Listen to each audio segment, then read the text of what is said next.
everybody, welcome back. Thanks for joining me. Today's tutorial is all about painting on black chart paper. I usually paint on black. So these are two blue paintings. How you paint on black chart paper and how you can frame it. You get the ready-made frames very easily. I have done a quick demo as to how you can place your painting, and in case the size is not enough, you can use complementing color paper or a white paper. The one I have shown here, I placed a white paper inside and you can put your paint.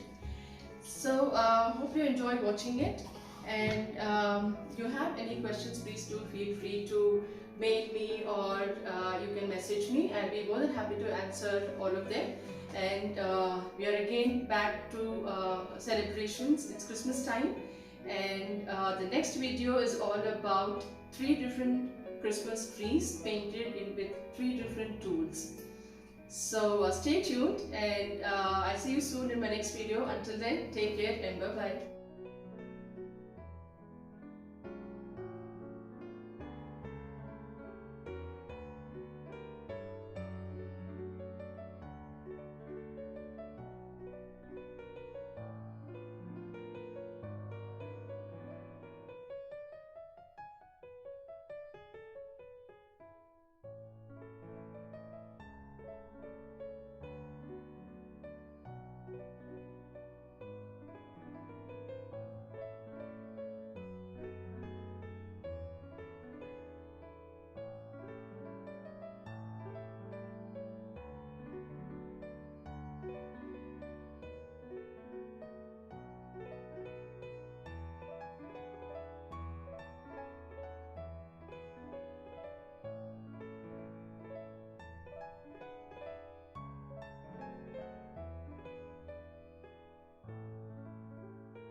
Thank you.